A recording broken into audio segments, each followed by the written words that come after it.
그날 뜨거운 캔커피가 가슴팍에 쏟아지는 순간 젊은 사장은 깨달았습니다. 자신이 평생을 바쳐 지켜온 사람이라는 가치가 누군가에겐 그저 짓밟아도 되는 일회용품에 불과했다는 것을요. 기름때 묻은 작업복을 입었다는 이유만으로 쏟아진 이유 없는 폭언과 모욕. 하지만 그가 닦아낸 것은 얼룩진 옷자락이 아니라 비겁한 권력 앞에 고개 숙였던 지난날의 인내였습니다. 수조원의 계약서를 단숨에 찢어버린 서늘한 분노, 그리고 그 파멸의 끝에서 피어난 기적 같은 반전.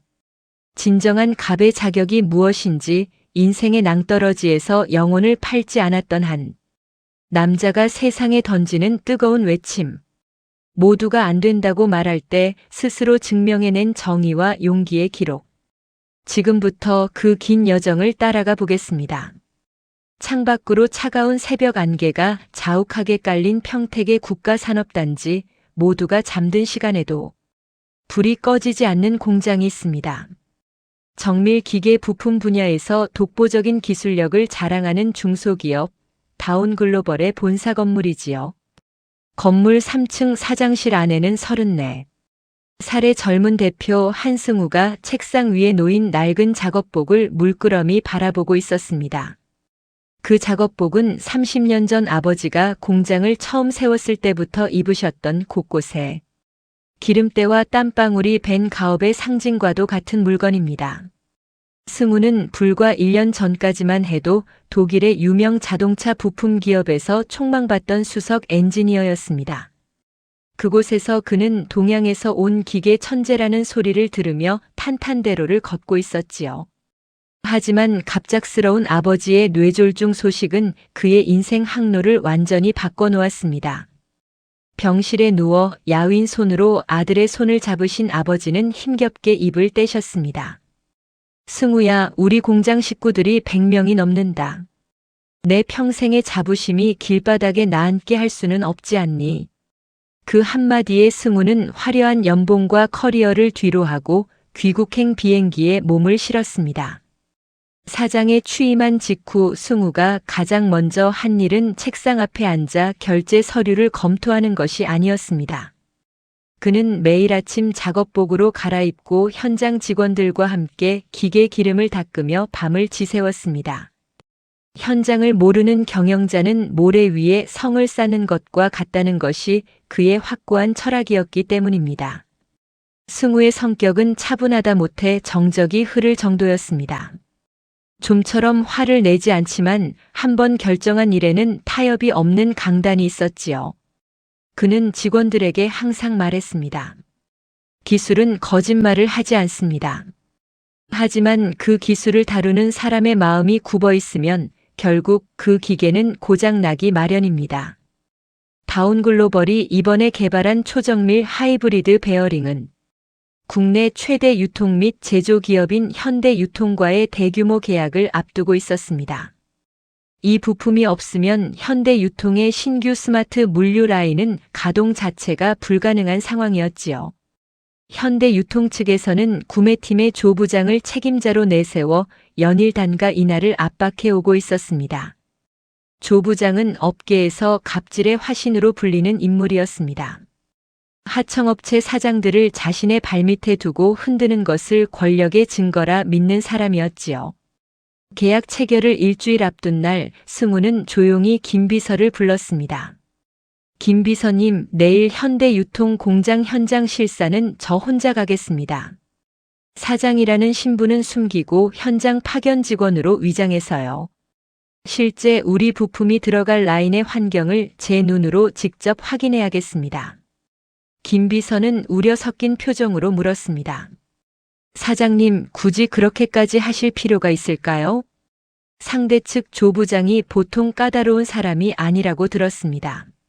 승우는 낡은 작업복 지퍼를 올리며 엷은 미소를 지어 보였습니다. 사람은 상대가 자신보다 낫다고 생각할 때 본성이 드러나는 법입니다. 우리가 함께 손잡을 파트너가 어떤 그릇을 가졌는지 기술보다 먼저 확인하고 싶군요. 다음 날 아침 승우는 이름표도 없는 낡은 작업 점퍼를 입고 캡 모자를 깊게 눌렀었습니다. 거울 속에 그는 대표이사가 아닌 성실하게 일하는 평범한 현장 노동자의 모습 그 자체였습니다. 그는 자신의 고급 세단 대신 낡은 화물차에 몸을 싣고 현대 유통의 거대한 공장 정문을 통과했습니다. 공장 내부는 차가운 금속음과 기계 소리로 가득 차 있었고 바쁘게 움직이는 직원들 사이로 팽팽한 긴장감이 흐르고 있었습니다. 승우는 지정된 구역에서 조용히 노트를 꺼내 설비의 간격과 진동 수치를 기록하기 시작했습니다. 그때였습니다. 복도 끝에서 구둣발 소리가 요란하게 들려오더니 목소리만으로도 주변을 위축시키는 한 남자가 나타났습니다. 바로 현대유통 구매팀의 실세, 조 부장이었습니다. 그는 한 손에 뜨거운 김이 모락모락 나는 캔커피를 들고 거만한 걸음걸이로 복도를 가로질러 오고 있었습니다. 야, 거기. 너 뭐야? 왜 허락도 없이 여기서 알짱거려? 조 부장의 거친 목소리가 고요한 현장을 갈랐습니다. 승우는 기록하던 노트를 멈추고 고개를 들어 조 부장을 바라보았습니다. 조 부장은 승우의 위아래를 훑어보더니 코웃음을 쳤습니다. 기름때 묻은 바지와 낡은 안전화, 그리고 앳된 얼굴을 한 승우를 보며 그는 아주 손쉬운 먹잇감을 발견했다는 듯 눈을 가늘게 떴습니다. 다운글로벌에서 나온 파견 직원입니다. 설비 가동 환경을 점검하러 왔습니다. 승우는 차분하고 정중한 목소리로 답했습니다. 하지만 조 부장에게 그 예의 바른 태도는 오히려 무시해도 좋다는 신호로 읽혔나 봅니다. 조 부장은 짐짓 화난 척 미간을 찌푸리며 승우의 가슴팍을 손가락으로 툭툭 쳤습니다. 파견직? 야, 신입이면 신입답게 눈치껏 행동해야지. 감히 이 조 부장님이 지나가는데 길도 안 비키고 말이야. 너희 사장이 교육 그렇게 시키더냐? 조 부장의 입가에는 비열한 미소가 걸려 있었습니다. 그는 일부러 승우에게 바짝 다가서며 위협적인 분위기를 조성했습니다.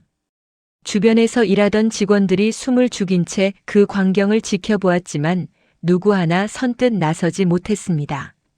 조 부장의 권력 앞에 모두가 고개를 숙이고 있었지요. 승우는 흔들림 없는 눈빛으로 조 부장을 응시했습니다. 그 눈빛에는 두려움 대신 무언가를 깊이 관찰하는 듯한 서늘함이 담겨 있었습니다. 죄송합니다. 작업에 집중하느라 오시는 줄 몰랐습니다. 승우가 다시 한번 고개를 숙이며 사과했지만 조 부장은 그 반응이 마음에 들지 않는 모양이었습니다. 그는 손에 들고 있던 캔커피를 만지작거리며 승우의 가슴팍에 붙은 다운이라는 로고를 뚫어지게 쳐다보았습니다. 죄송하면 다야. 요즘 애들은 진정성이 없어. 자, 이거 봐. 너 때문에 내가 귀한 커피를 다 놓치게 생겼잖아. 조 부장은 말을 마치기도 전에 손목을 획 꺾었습니다. 그러자 캔 안에 들어있던 뜨거운 커피가 승우의 가슴팍으로 쏟아졌습니다. 왈칵 쏟아진 갈색 액체가 승우의 옷을 적시고 살갗으로 뜨거운 열기가 전해졌습니다. 승우의 어깨가 움찔했지만 그는 소리를 내지 않았습니다. 조 부장은 텅 빈 캔을 바닥에 내던지며 낄낄거리고 웃었습니다. 어이구, 내 손이 미끄러졌네. 야, 신입. 눈을 어디다 뜨고 다녀? 가서 커피나 새로 사와. 이번엔 제대로 뜨거운 걸로 내 입맛에 맞게. 조 부장은 사과 한마디 없이 옆에 놓여있던 빈 자재 박스를 니킥을 날리듯 걷어차며 승우를 위협했습니다. 찌그러진 박스가 요란한 소리를 내며 굴러갔고 조 부장의 폭언은 멈추지 않았습니다. 너희 회사 이번 계약 못하면 망한다며? 내가 보고서 한 줄만 잘못 써도 내 인생은 여기서 끝이야. 알았어? 얼른 가서 커피나 대령해. 승우는 젖어버린 가슴팍을 내려다보았습니다. 뜨거운 열기가 식으며 차가운 축축함이 느껴졌지만 그의 마음속에는 그보다 더 차가운 확신이 들어찼습니다. 그는 천천히 고개를 들어 조 부장을 보았습니다. 그 표정은 방금 전까지의 정중한 파견 직원의 것이 아니었습니다. 마치 거대한 폭풍이 몰아치기 직전의 고요한 수평선과도 같은 얼굴이었지요. 커피 사오겠습니다. 그런데 조 부장님, 제가 사드리는 커피는 아마 무척 독해서 한 모금도 넘기기 힘드실 겁니다. 승우의 목소리는 낮고 낮았지만 공장 안의 그 어떤 기계 소리보다 선명하게 울려 퍼졌습니다. 조 부장은 코방귀를 뀌며 뒤를 돌았습니다. 이게 어디서 말대꾸야? 빨리 꺼져.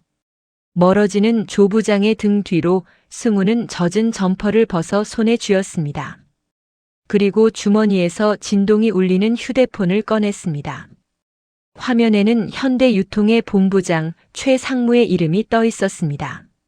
승우는 전화를 받는 대신 차가운 눈으로 공장 로비 쪽을 바라보았습니다.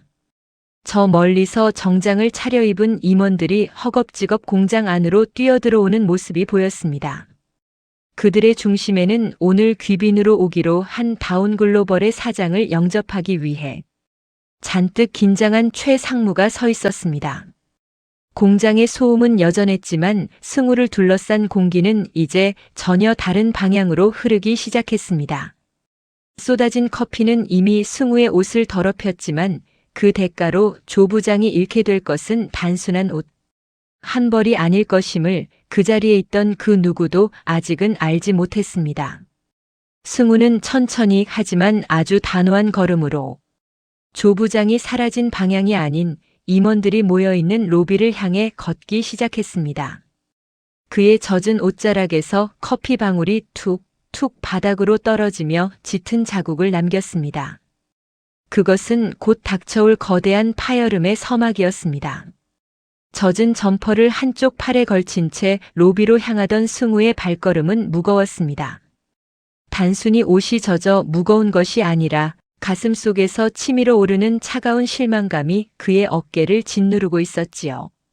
아버지가 그토록 소중히 여겼던 협력과 상생이라는 가치가 현장의 최전선에서는 한 잔의 캔커피보다도 가볍게 취급받고 있다는 사실이 그를 괴롭게 했습니다. 승우는 로비의 화장실로 들어가 세면대 거울 앞에 섰습니다. 거울 속에는 가슴팍이 갈색으로 얼룩진 청년이 서 있었습니다. 화끈거리는 피부보다 더 아픈 것은 이런 모욕을 일상으로 견뎌왔을 수많은 협력사 직원들의 얼굴이었습니다. 승우는 찬물을 틀어 셔츠에 묻은 커피 자국을 지워보려 애썼습니다. 하지만 비릿한 설탕 냄새와 커피 향은 지워지지 않고 오히려 더 넓게 번져나갔습니다. 마치 조 부장의 악취나는 본성이 이 공장 전체에 스며든 것처럼 말이지요. 그때 화장실 문이 열리고 2명의 직원이 대화를 나누며 들어왔습니다. 그들은 승우의 젖은 행색을 보고 흠칫 놀라더니 이내 자기들끼리 쑥덕거리기 시작했습니다. 저 친구도 조 부장한테 당했나 보네. 오늘따라 기분이 안 좋아 보이더니만. 말도 마. 저번엔 납품업체 직원이 실수했다고 뺨까지 때리려다가 상무님이 말려서 겨우 참았대. 그들의 대화는 승우에게 칼날처럼 박혔습니다. 조 부장의 행동은 우발적인 실수가 아니라 권력이라는 마약에 취해 습관적으로 행해진 폭력이었습니다. 승우는 젖은 손을 털고 밖으로 나왔습니다. 로비 입구에는 현대유통의 최상무와 임원진이 안절부절 못하며 출입구를 주시하고 있었습니다. 그들은 아직 승우의 얼굴을 모릅니다. 단지 다운글로벌의 젊은 사장이라는 직함만을 기다리고 있을 뿐이지요. 승우는 그들에게 바로 다가가는 대신 잠시 로비 구석의 소파에 앉아 상황을 지켜보기로 했습니다. 잠시 후 캔커피를 쏟았던 조 부장이 거들먹거리며 로비로 나타났습니다. 그는 상무 일행을 발견하자마자 조금 전에 포악함은 어디로 갔는지 허리가 부러질 듯이 굽신거리며 다가갔습니다. 상무님, 아직 안 오셨습니까? 제가 공장 입구부터 쥐새끼 한 마리 못 지나가게 철저히 감시하고 있었습니다. 조 부장의 아부 섞인 목소리가 로비에 울려 퍼졌습니다. 최 상무는 시계를 보며 초조하게 물었습니다. 조 부장, 다운글로벌 사장님 성격이 아주 깐깐하다고 들었어. 독일에서 공부하고 온 수재라는데 예우에 한치의 소홀함도 없어야 해. 알겠나? 조 부장은 가슴을 툭 치며 호기롭게 대답했습니다. 걱정 마십시오. 제가 누굽니까? 하청업체 놈들은 제가 꽉 잡고 있지 않습니까? 사장이 절다는데 제가 기선 제압 확실히 해두겠습니다. 원래 어린 놈들은 처음에 좀 눌러놔야 말을 잘 듣는 법이지요. 그 말을 듣는 승우의 눈빛이 싸늘하게 식었습니다. 조 부장에게 협력사는 동등한 파트너가 아니라 짓눌러서 복종시켜야 할 아랫사람에 불과했습니다. 승우는 주머니 속에서 작게 진동하는 핸드폰을 확인했습니다. 김 비서의 메시지였습니다. 사장님, 정문 통과하셨나요? 상무님이 로비에서 기다리고 계십니다. 승우는 천천히 자리에서 일어났습니다. 그리고 젖은 셔츠를 가리기 위해 벗어두었던 점퍼를 다시 걸쳤습니다. 그는 정면 돌파를 선택했습니다. 하지만 그가 다가가기도 전에 조 부장이 먼저 승우를 발견했습니다. 조 부장의 얼굴이 순식간에 험악하게 일그러졌습니다. 아니, 이 새끼가 왜 아직도 여기 있어? 내가 커피 사오라고 안 했어. 조 부장은 상무가 보는 앞에서도 승우의 팔을 거칠게 낚아채며 밖으로 끌어내려 했습니다. 상무님, 죄송합니다. 이 정신 나간 파견직 놈이 자꾸 로비에서 얼쩡거리네요. 제가 당장 쫓아내겠습니다. 상황은 급박하게 돌아갔습니다. 최 상무는 미심쩍은 눈초리로 승우를 쳐다보았지만 설마 작업복 차림의 청년이 자신이 기다리는 귀빈일 것이라고는 꿈에도 생각지 못했습니다. 조 부장, 시끄럽게 하지 말고 얼른 치워. 손님 오실 시간 다 됐잖아. 상무의 차가운 명령에 힘을 얻은 조 부장은 승우의 등을 밀치며 폭언을 퍼부었습니다. 야, 너 사장한테 연락해서 오늘 계약 취소하고 싶냐? 뒤지기 싫으면 조용히 나가. 승우는 밀려나면서도 조 부장의 눈을 똑바로 응시했습니다. 조 부장님, 지금 이 행동 나중에 감당하실 수 있겠습니까? 뭐? 감당? 이 새끼가 진짜 미쳤나? 조 부장이 손을 치켜든 순간이었습니다. 승우는 피하지 않았습니다. 오히려 한 걸음 더 다가갔지요. 그때 로비 자동문이 열리며 숨을 헐떡이는 김 비서가 뛰어들어왔습니다. 김 비서는 로비 한복판에서 벌어지는 소란을 보고 경악했습니다. 자신의 사장이 작업복 차림으로 조 부장에게 멱살을 잡힐 위기에 처해 있었으니까요. 사장님, 김 비서의 절박한 외침이 로비의 정적을 깨뜨렸습니다.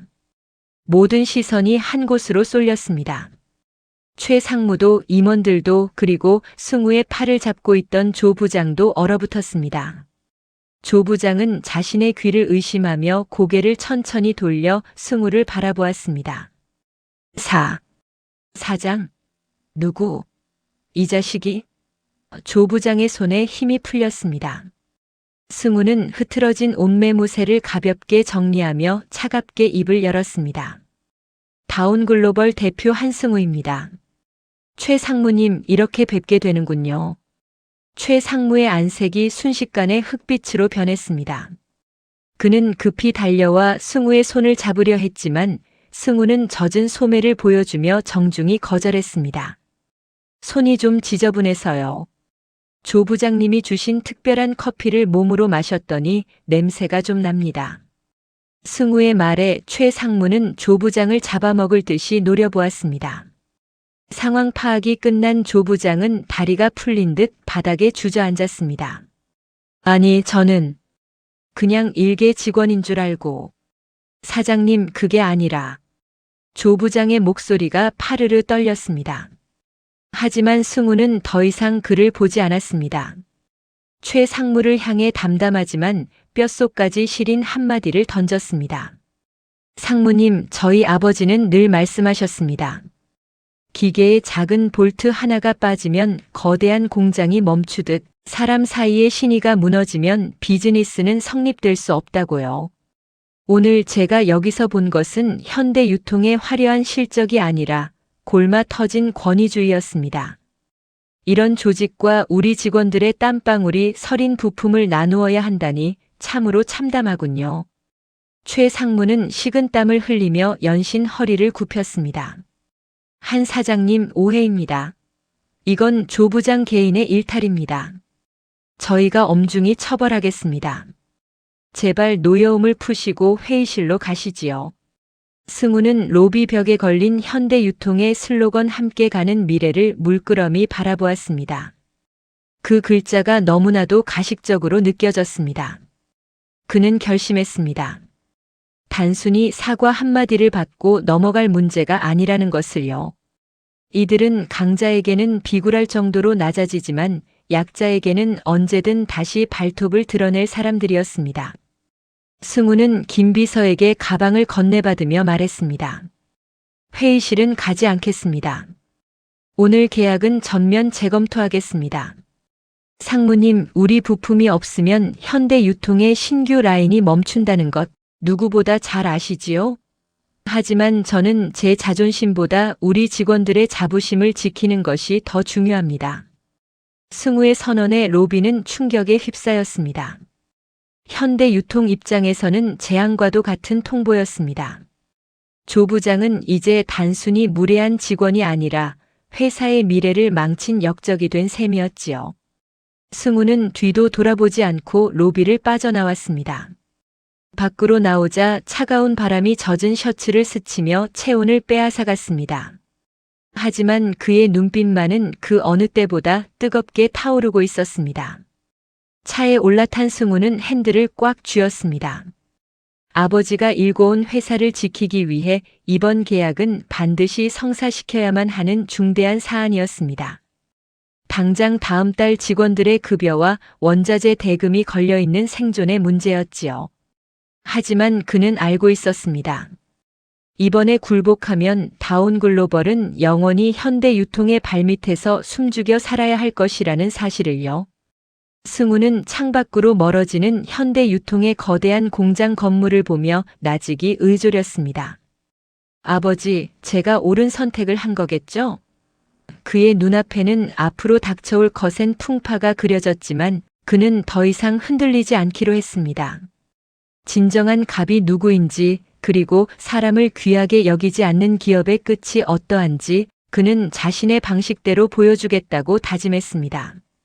빗방울이 하나둘 창문에 부딪히기 시작했고 승우의 차는 빗줄기를 뚫고 본사로 향했습니다. 이제 진짜 전쟁의 시작이었습니다. 본사로 돌아오는 차 안에서 승우는 줄곧 침묵을 지켰습니다.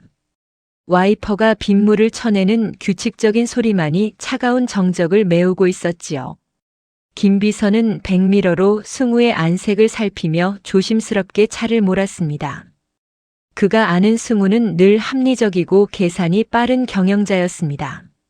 하지만 오늘 로비에서 보여준 단호함은 계산기 두드리는 소리가 아닌 억눌려온 정의감이 터져나온 비명과도 같았습니다. 본사에 도착하자마자 승우는 젖은 옷을 갈아입을 새도 없이 긴급 임원 회의를 소집했습니다. 회의실 분위기는 무겁다 못해 질식할 것 같았습니다. 현대유통과의 계약 파기 검토 소식은 이미 회사 전체에 퍼진 상태였지요.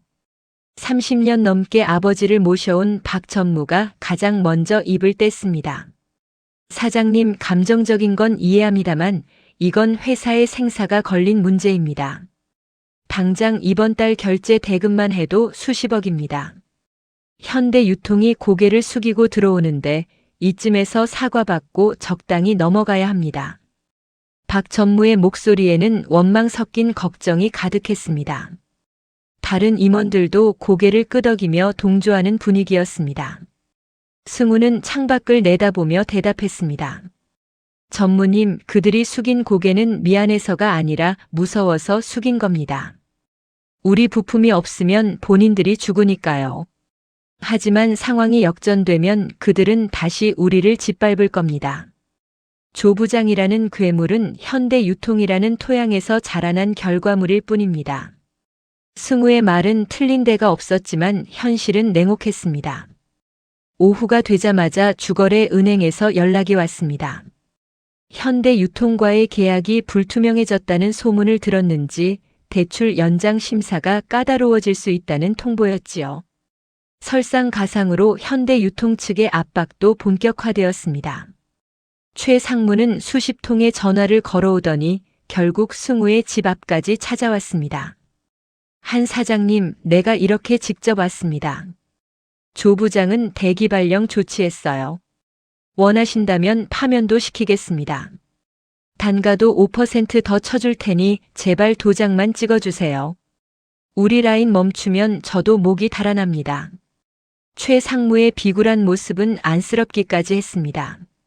하지만 승우는 그의 눈에서 진심 어린 반성 대신 자신의 안위만을 걱정하는 조급함을 보았습니다. 승우는 최 상무의 제안을 정중히 거절하고 돌려보냈습니다. 하지만 밤이 깊어갈수록 현실적인 압박은 승우의 숨통을 조여왔습니다. 공장 마당에 가득 쌓인 원자재 박스들, 그리고 밤늦게까지 야근하며 자신을 믿고 따르는 직원들의 웃음소리가 환청처럼 들려왔습니다. 나의 자존심 때문에 이 사람들의 생계가 위협받는 것은 아닐까. 승우는 사장실 구석에 놓인 아버지의 낡은 책상을 쓰다듬으며 깊은 고뇌에 빠졌습니다.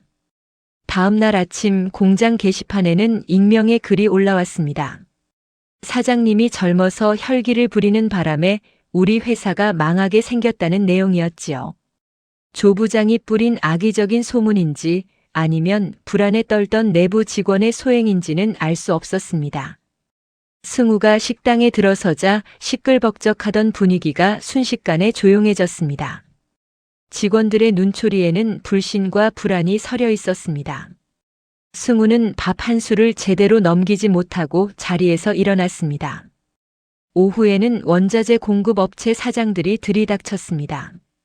다운글로벌이 어렵다는 소문이 파다한데 물건값 미리 좀 정산해 주셔야겠습니다. 평소 형님 동생 하며 지내던 이들이었지만 돈 앞에서는 눈빛부터 달라졌습니다. 승우는 그들을 달래느라 진땀을 뺀 뒤 텅 빈 사무실에 홀로 앉아 머리를 감싸 쥐었습니다. 독일에서 가져온 화려한 이력서도 수석 엔지니어라는 명성도 당장 눈앞에 부도 위기 앞에서는 종이 조각에 불과했습니다. 승우는 잠시 머리를 식히기 위해 공장 뒤편 창고로 향했습니다. 그곳에는 아버지가 은퇴 전까지 연구하던 구식 기계들이 먼지를 뒤집어 쓴 채 놓여 있었습니다. 승우는 무심코 아버지의 유품이 담긴 상자를 열었습니다. 그 안에는 낡은 수첩 하나가 들어 있었습니다. 수첩 첫 장에는 아버지가 비뚤비뚤한 글씨로 적어놓은 문구가 있었습니다. 기술은 팔아도 영혼은 팔지 마라. 영혼을 판 공장은 더 이상 기계를 돌릴 자격이 없다. 그 문장을 읽는 순간 승우의 가슴 속에 묵직한 울림이 퍼졌습니다. 아버지는 수많은 부도 위기와 대기업의 압박 속에서도 끝까지 지켜야 할 가치가 무엇인지 알고 계셨던 겁니다. 승우는 수첩을 넘기다 뒷부분에 메모된 낯선 이름과 연락처를 발견했습니다. 독일 K사 마이어 박사 베어링 공동 개발건. 승우의 눈이 번쩍 뜨였습니다. 마이어 박사는 승우가 독일 시절 가장 존경했던 스승이자 현재 세계 최고의 정밀 기기 업체인 K사의 기술 고문이었습니다. 아버지는 이미 오래전부터 현대유통이라는 좁은 우물에서 벗어나 세계 시장으로 나갈 준비를 하고 계셨던 것입니다. 다만 그 연결 고리를 완성하지 못한 채 병석에 누우셨던 것이지요. 승우는 떨리는 손으로 핸드폰을 들었습니다. 시차를 계산해 보니 독일은 지금 이른 아침이었습니다. 할 수 있을까? 아니, 해야만 해. 승우는 깊은 한숨을 내뱉으며 결심을 굳혔습니다. 현대유통의 조 부장 같은 이들에게 머리를 숙여 얻어내는 연명은 다운글로벌의 미래가 아니었습니다. 승우는 곧바로 김 비서를 불렀습니다. 김 비서님, 지금 당장 독일행 비행기 표 좀 알아봐 주세요. 제일 빠른 걸로요. 그리고 기술팀 전원 소집하세요. 우리가 가진 기술이 세계 시장에서도 통한다는 걸 증명할 겁니다. 승우의 목소리에서 조금 전까지의 망설임은 사라지고 없었습니다. 벼랑 끝에 선 절박함은 오히려 그를 더 단단하게 만들었습니다. 창밖에 비는 그쳤지만 더 큰 폭풍우가 다가오고 있었습니다. 현대 유통은 다운글로벌을 무너뜨리기 위해 온갖 수단을 동원할 것이고 은행의 독촉은 더 거세질 것입니다. 하지만 승우는 이제 두렵지 않았습니다. 가슴팍에 쏟아졌던 그 뜨거운 커피는 이제 분노가 아닌 다운글로벌의 새로운 심장을 뛰게 하는 연료가 되었습니다. 승우는 젖어있던 옷을 말끔히 다려입고 아버지의 수첩을 가슴 안주머니에 소중히 넣었습니다. 조 부장님, 당신이 걷어찬 건 자재 박스가 아니라 현대 유통의 마지막 기회였습니다. 승우는 나직이 읊조리며 공항으로 향하는 차에 몸을 실었습니다. 이제 다운글로벌의 운명을 건 거대한 반격이 한국이 아닌 세계의 심장부에서 시작되려 하고 있었습니다. 독일행 비행기 안에서 승우는 한잠도 자지 못했습니다. 기내 창밖으로 펼쳐진 검은 허공을 보며 그는 아버지의 수첩을 몇 번이고 되새겼지요. 독일 K사의 마이어 박사는 승우의 목소리를 듣자마자 파한대소하며 그를 반겼습니다. 승우, 자네 아버지가 보내준 도면을 보고 늘 감탄했네. 하지만 자네가 직접 오리라고는 생각 못했군. 마이어 박사의 환대는 단순히 옛 제자에 대한 정 때문이 아니었습니다. 다운글로벌이 보유한 원천 기술의 가치를 이미 세계적인 거목은 알아보고 있었던 것이지요. 승우는 독일에서 사흘간 뜬 눈으로 밤을 지새우며 K사의 기술진과 마라톤 회의를 이어갔습니다. 현대 유통이 단가 후려치기의 대상으로만 보았던 그 부품이 독일 엔지니어들의 눈에는 차세대 모빌리티의 핵심으로 빛나고 있었습니다. 결국 승우는 K사와의 기술 협력 및 수출 독점 계약이라는 기적 같은 성과를 이끌어냈습니다. 계약서에 서명하는 순간 승우의 머릿속에는 조 부장의 폭언이 아닌 공장에서 묵묵히 기계를 닦던 직원들의 얼굴이 스쳐 지나갔습니다. 한국으로 돌아오는 발걸음은 가벼웠지만 마음은 차분했습니다. 승우는 공항에서 곧장 회사로 향했습니다. 사장실로 들어가기 전 그는 다시 한번 작업복으로 갈아입었습니다. 이번에는 정체를 숨기기 위해서가 아니라 직원들과 같은 눈높이에서 다시 시작하기 위해서였습니다. 승우가 공장 현장에 나타나자 불안에 떨던 직원들이 하나둘 모여들었습니다. 박 전무를 비롯한 임원들도 초조한 표정으로 승우의 입을 기다렸지요. 승우는 전 직원을 식당으로 소집했습니다. 그리고 낮은 목소리로 입을 뗐습니다. 여러분 많이 불안하셨지요. 제가 경험이 부족해 여러분께 심려를 끼쳐 죄송합니다. 승우의 진심 어린 사과에 객석이 술렁였습니다. 현대 유통과의 계약은 제가 거절했습니다. 우리를 부품 취급하는 곳에 우리의 영혼을 팔 수는 없었습니다. 대신 우리는 이제 세계로 갑니다. 독일 K사와 정식 계약을 체결했습니다. 정적이 흐르던 식당은 이내 환호성으로 가득 찼습니다. 박 전무는 믿기지 않는다는 듯 눈시울을 붉혔고 게시판에 비방글을 올렸던 젊은 직원들도 고개를 숙이며 박수를 보냈습니다.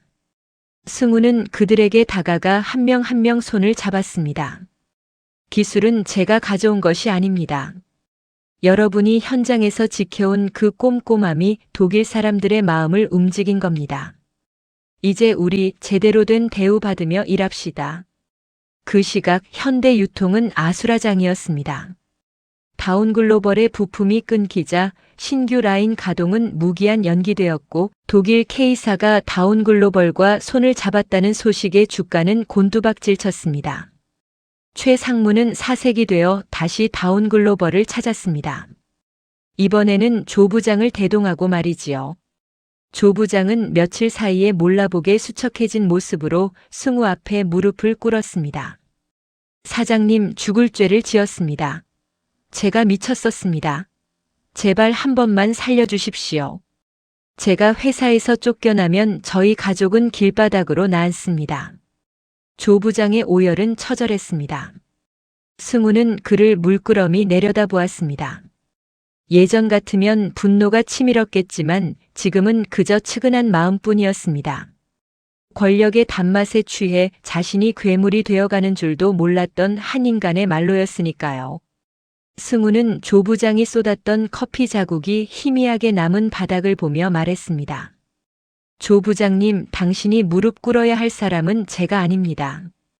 당신이 그동안 무시했던 수많은 협력사 직원들, 그들의 땀방울 앞에 사죄하십시오.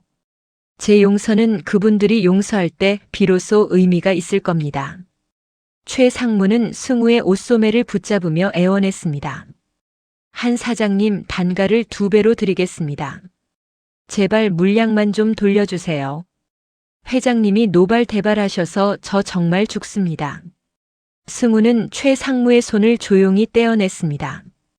상무님, 비즈니스는 돈으로만 하는 게 아닙니다. 저희는 이미 K사와 독점 계약을 마쳤습니다. 현대 유통에 드릴 물량은 단 한 점도 없습니다. 이게 제가 드리는 최종 답변입니다.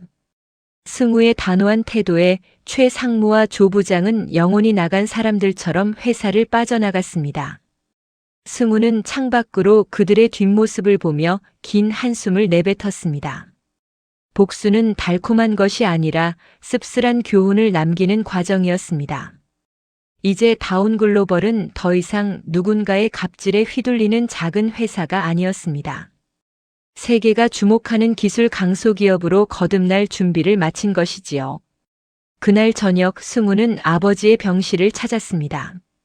아직 말씀은 못하시지만 아버지는 아들의 손을 꼭 잡으며 환하게 웃으셨습니다. 승우는 아버지의 귀에 대고 속삭였습니다. 아버지, 저 오늘 커피 테러 당했던 옷 버리지 않았어요. 그 옷 볼 때마다 잊지 않으려고요. 우리가 지켜야 할 게 무엇인지. 병실 창밖으로 서울의 야경이 반짝였습니다.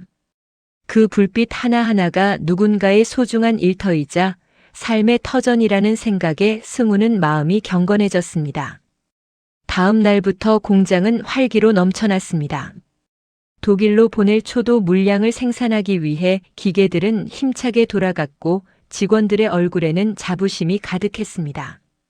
승우는 다시 작업복을 입고 현장을 돌았습니다. 이제는 누구도 그를 평범한 파견직으로 보지 않았지만 승우는 여전히 직원들과 함께 기름때를 묻히며 웃었습니다.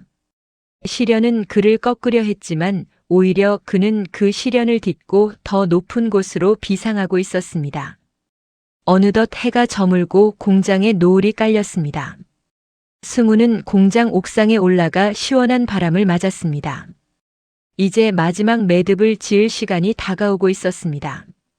조 부장과 현대 유통이 치러야 할 정당한 대가, 그리고 다운글로벌이 선사할 진정한 사이다 결말이 머릿속에 그려졌습니다. 승우의 입가에 엷은 미소가 번졌습니다. 그것은 승자의 여유가 아닌 정의가 승리한다는 것을 믿는 자의 평온함이었습니다. 이제 이야기는 그 화려한 마침표를 향해 달려가고 있었습니다. 독일 K사와의 첫 수출 물량이 가득 실린 컨테이너 차량들이 공장 마당을 줄지어 빠져나가던 날 평택의 하늘은 유난히도 푸르고 높았습니다. 직원들은 누가 먼저랄 것도 없이 마당으로 나와 차가운 아침 공기를 마시며 달려가는 트럭들을 향해 손을 흔들었습니다. 그 광경을 옥상에서 내려다보던 승우의 곁으로 박 전무가 다가와 따뜻한 캔커피 하나를 건넸습니다. 승우는 잠시 주춤했습니다. 캔커피의 온기가 손바닥에 닿자 불과 몇 주 전 가슴팍을 적셨던 그 뜨겁고 비릿했던 기억이 스쳤기 때문이지요. 하지만 이내 승우는 미소를 지으며 캔을 땄습니다. 전무님, 오늘 커피는 유난히 달콤하네요. 승우의 말에 박 전무는 호탕하게 웃으며 대답했습니다. 사장님, 이게 다 우리 직원들이 밤낮 없이 흘린 땀맛 아니겠습니까? 아버님께서 보셨으면 정말 기뻐하셨을 겁니다. 승우는 고개를 끄덕였습니다. 시련은 독약인 줄 알았으나 지나고 보니 다운글로벌의 체질을 바꾸는 보약이 되었습니다.